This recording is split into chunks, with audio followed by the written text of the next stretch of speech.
Boa noite, mais um encontro de estudos, encontro esse que nos aproxima, nos conforta, nos traz esperança e alegria de estarmos uns na companhia dos outros, sempre amparados por Jesus, nosso Mestre, pelos benfeitores espirituais que coordenam nossos estudos, que através dos esclarecimentos nos proporcionam coragem, bom ânimo e o desenvolvimento da nossa fé nesses dias em que nós precisamos mostrar o quanto nós já aprendemos e como nós somos capazes de caminhar sozinhos, amparados sempre por Jesus e na certeza da companhia desses mentores queridos que nos auxiliam a todo instante.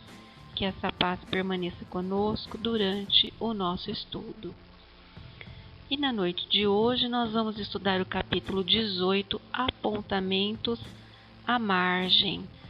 Vamos ter aqui um relato bastante interessante nesse capítulo e finalizando uma mensagem também que vai nos colocar para pensar sobre a nossa conduta diante da doutrina, diante da mediunidade, o que nós precisamos ainda aprender e o que nós já aprendemos e estamos praticando.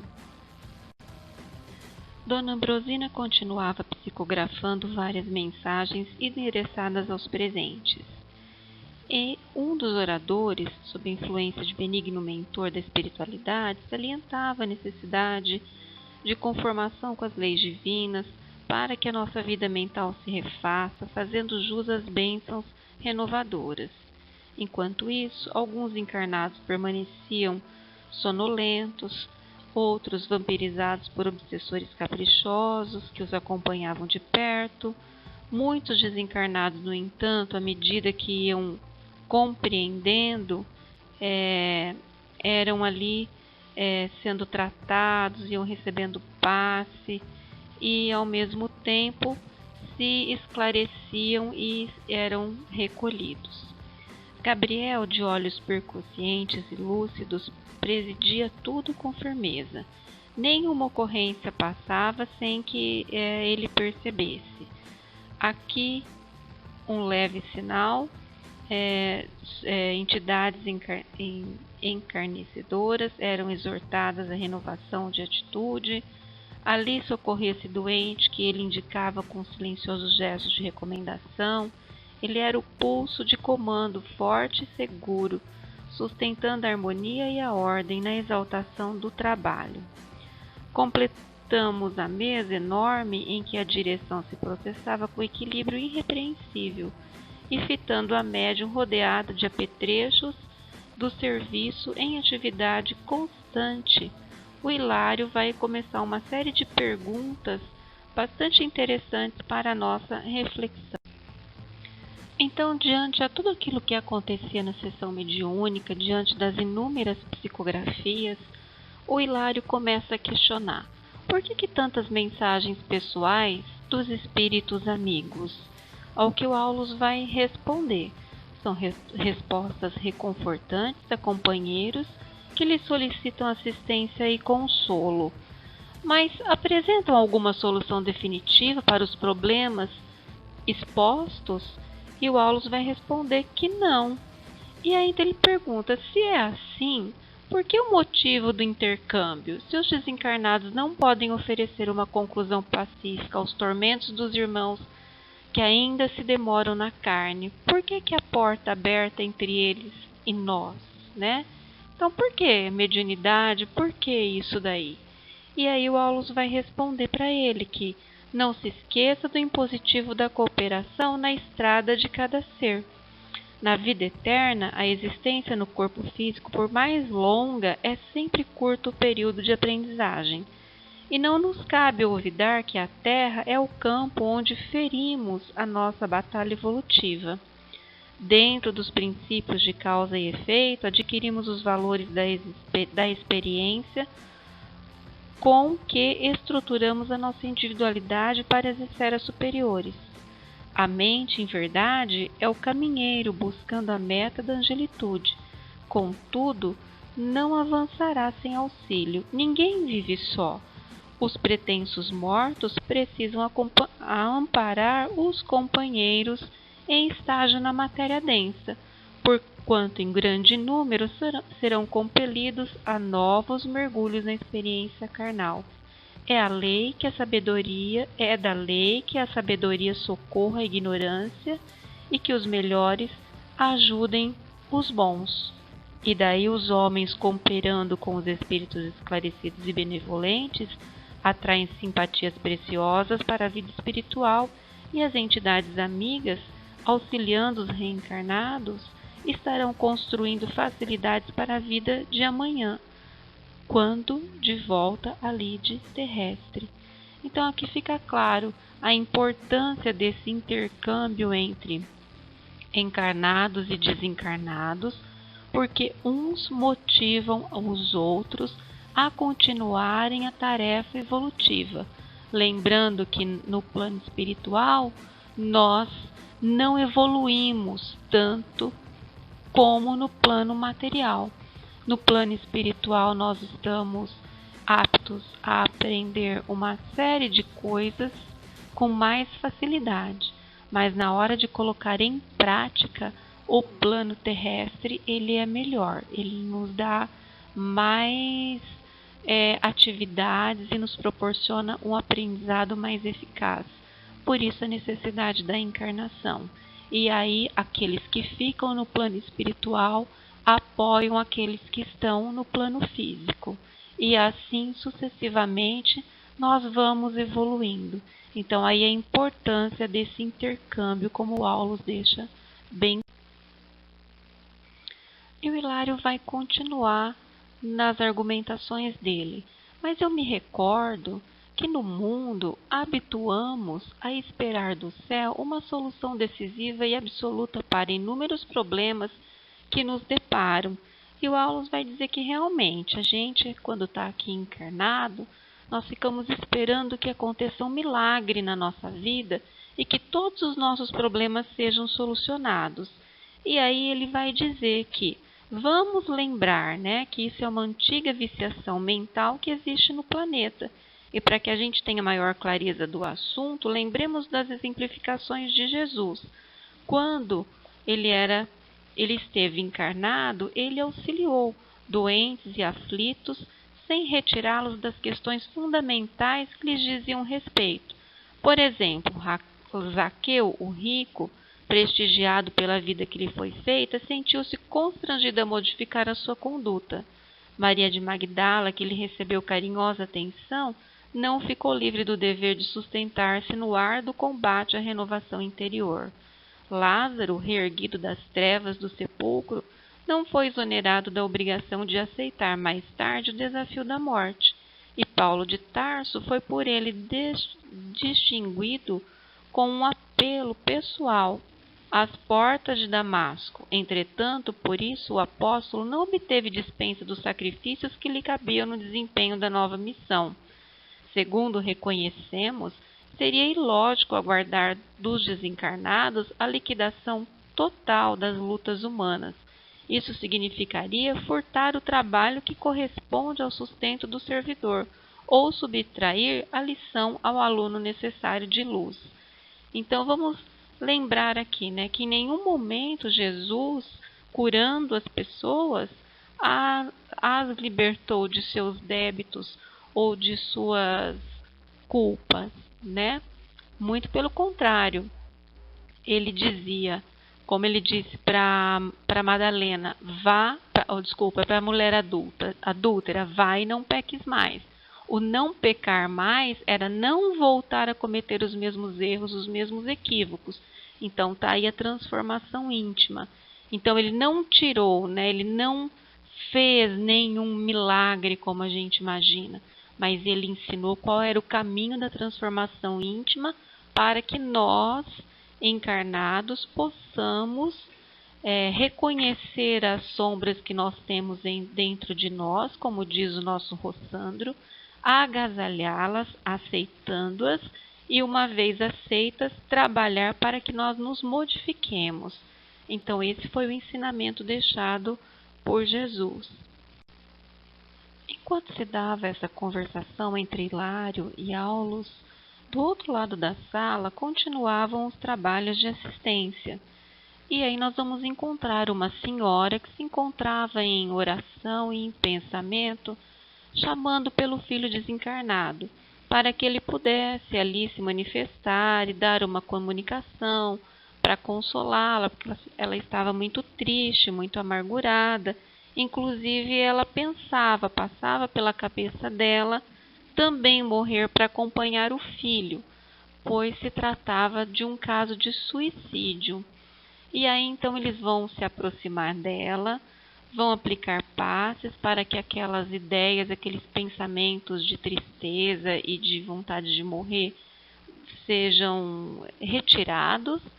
E aí então eles vão dizer, né, que embora o espírito do rapaz não tivesse condições de se manifestar naquele momento, devido à falta de equilíbrio que ele se encontrava pela situação do suicídio, mas que ele obteria ali condições de comunicação no futuro, quando ele estivesse melhor, à medida que ele fosse recebendo energias novas e se recuperando gradualmente. E ela também, à medida que ela continuar participando dos trabalhos, ela pode ir se equilibrando e no futuro a possibilidade dessa comunicação será possível. O Hilário, então, vai considerar que não terá resolvido o problema crucial ali da sensibilidade ferida. No entanto, vai adquirir forças para recuperar-se. Esse rapaz aí que se suicidou, para que no futuro ele possa vir dar a comunicação. E o Aulus concorda que sim, que é isso mesmo. E aí ele vai dizer que, com a diferença de que a mediunidade hoje é uma concessão do Senhor à humanidade em geral, considerando-se a natureza do entendimento humano à frente da vida, né? E ele vai falar que o fenômeno mediúnico não é uma coisa nova, não é uma coisa da nossa época, que ele já existia há muitos séculos e que ele era utilizado nos espetáculos de cultos exteriores, mumificando indevidamente o corpo das revelações celestiais. Vamos lembrar que lá na época do Egito Antigo, já existia o intercâmbio espiritual, mas ele era restrito aos sacerdotes dos templos, né? Nós tínhamos as pitonisas, que elas eram consultadas pelas pessoas em geral para saber buscar orientações. Isso daí depois foi sendo meio que foi sendo esquecido, a palavra não é esquecido, foi sendo impedido de continuar, né? E aí ele vai acrescentar que, notadamente, o cristianismo, que deveria ser a mais ampla e a mais simples das escolas de fé, há muito tempo como que se enquistou, no superficialismo dos templos. Era preciso libertar-lhe os princípios a benefício do mundo que cientificamente hoje se banha no clarão da nova era. Por esse motivo, o governo oculto do planeta deliberou que a mediunidade fosse trazida do colégio sacerdotal à praça pública, porque ficava restrito somente aos iniciados de algumas religiões ou de algumas filosofias, né? E é assim que Jesus nos reaparece, agora não como um fundador de ritos e fronteiras dogmáticas, mas sim em sua verdadeira feição de redentor da alma humana. E a mediunidade, então, ela se coloca como esse instrumento que vem trazer a luz da sua doutrina de amor, restaurando os enfermos, pacificando os aflitos, e em muitas ocasiões esteve em contato com os chamados mortos, alguns dos quais não eram senão almas sofredoras, que vampirizavam, que eram obsidiados de diversas matizes.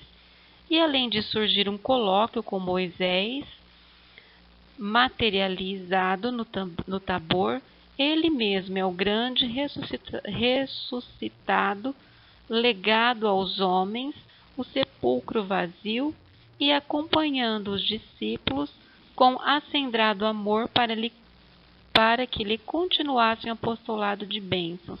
Então, quer dizer, o próprio Jesus mostrou a importância e a necessidade da mediunidade na revelação do mundo espiritual, na conscientização de que nós não somos apenas esse corpo, de que nós viemos de algum lugar, de que nós retornaremos a este lugar, que esse momento que nós estamos é apenas uma passagem, uma breve passagem, né?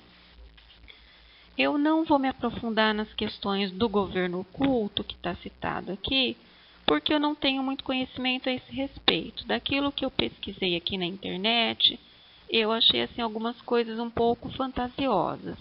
Então, fica aí a sugestão de que na nossa próxima aula livre, né, nós possamos de repente nos aprofundar nessa questão de governo oculto, porque também tem uma coisa que está sendo muito comentada na internet aí, mas buscando obras que nos tragam informações confiáveis, porque o que eu encontrei na internet não me deixou confortável para aprofundar esse assunto aqui nesse momento, ok? Os trabalhos já iam se finalizando. Dona Ambrosina entrou numa pausa ligeira de alguns momentos para se recuperar. O diretor da reunião rogou silêncio para o remate dos serviços, e tão logo reverente quietação se fez na assembleia, Dona Ambrosina começou a psicografar a mensagem do mentor da noite, que depois ela começou a ler em voz alta, e era referente às questões da mediunidade. Eu separei aqui alguns tópicos importantes que ele vem falar para a gente, né? Então, ele vem dizer que a mediunidade, ela não é para entretenimento nosso, mas que ele é o caminho direto de nosso ajustamento à vida superior. Porque quem tem a mediunidade, ela não é uma mediunidade missionária. Mediunidade missionária nós já discutimos, foi só do Chico. A nossa mediunidade, ou ela é provacional ou ela é expiatória. E aí, se nós a usarmos bem, nós temos uma alavancagem na nossa evolução. Então, usando da forma correta, nós temos essa alavancagem, né? E é também para nossa elevação própria, porque ser médium não é uma coisa fácil. Todos os dias nós temos zilhões de pensamentos e zilhões de imagens na nossa cabeça que a gente não sabe se é nosso, se não é nosso, né? Aqueles que veem espíritos muitas vezes não sabem se aquilo é um espírito, se aquilo é um encarnado, tem essa dificuldade. Então é uma questão provacional. E é realmente para a nossa própria evolução.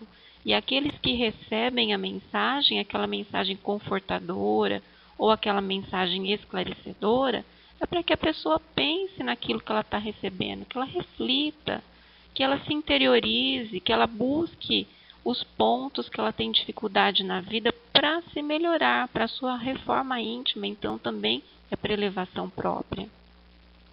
Podemos aceitar a ajuda, mas cada um tem questões essenciais e necessidades intransferíveis.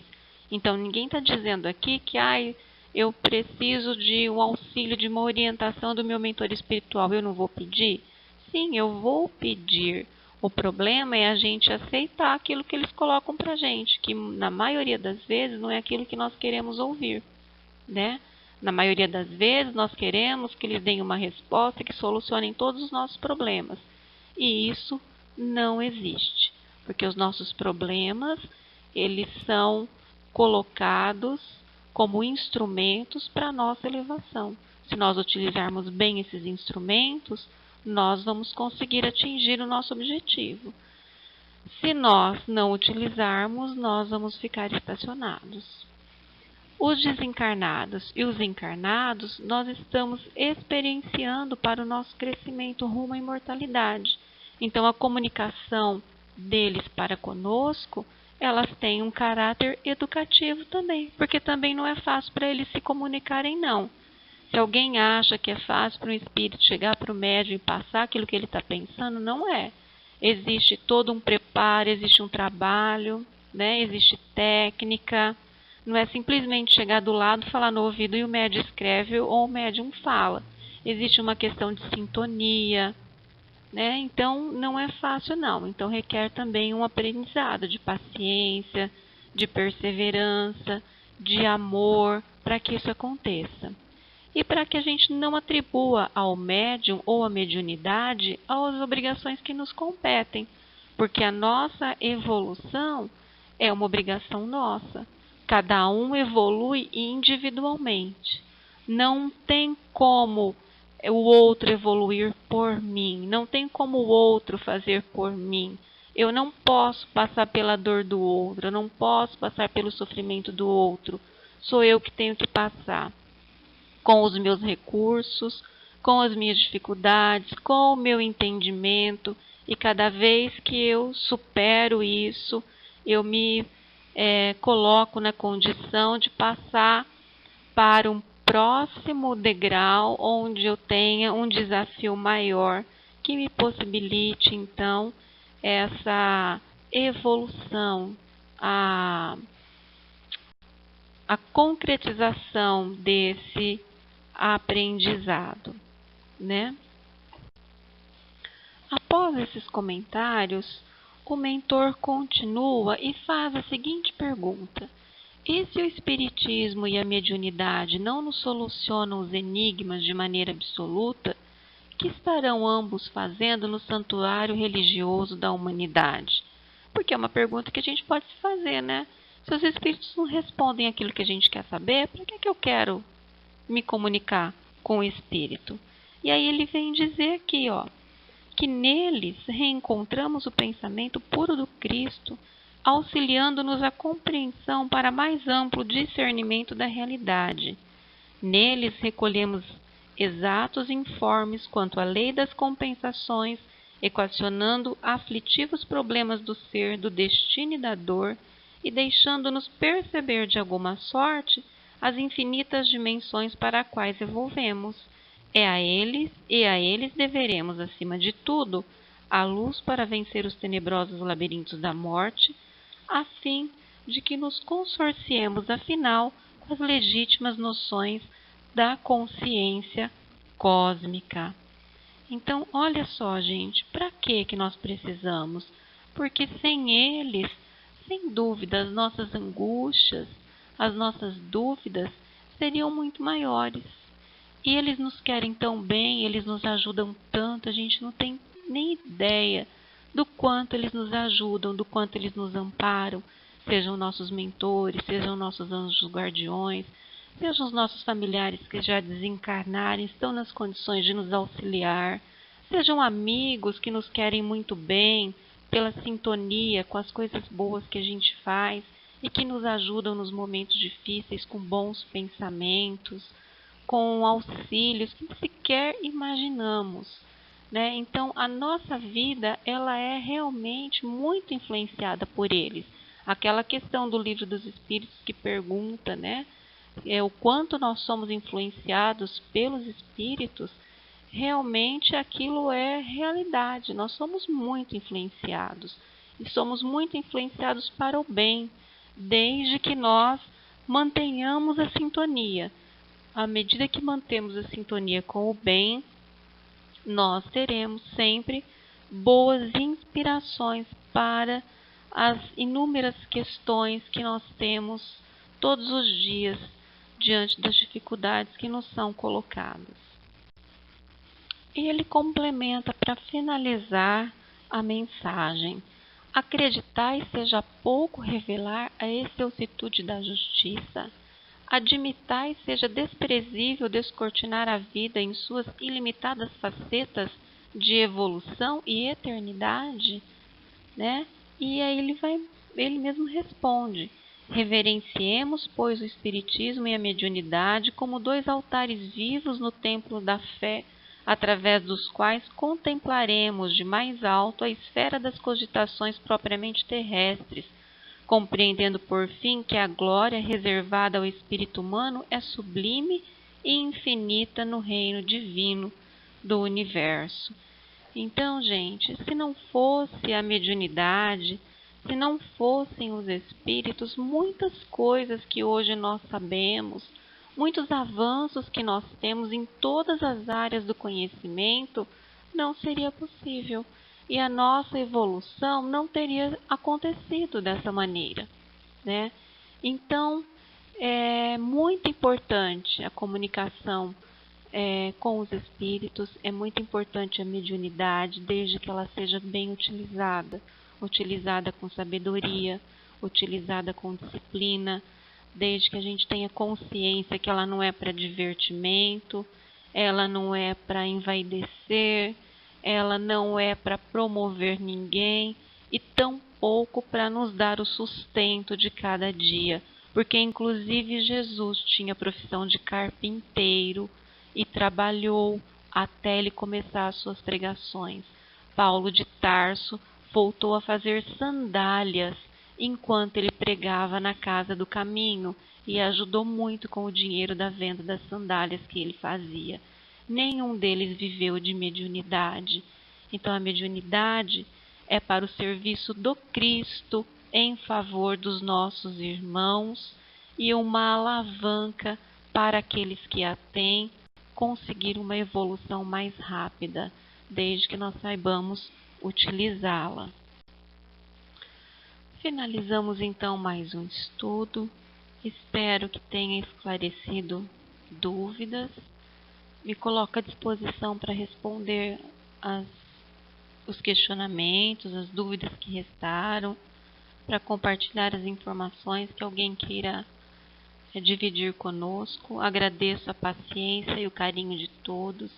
Desejo uma semana maravilhosa, muita força, muita coragem, muita determinação para superarmos as nossas dificuldades mais íntimas e vencermos a nós mesmos sobre o amparo de Jesus, nosso Mestre, médico de nossas almas. Um grande abraço a todos, uma excelente semana.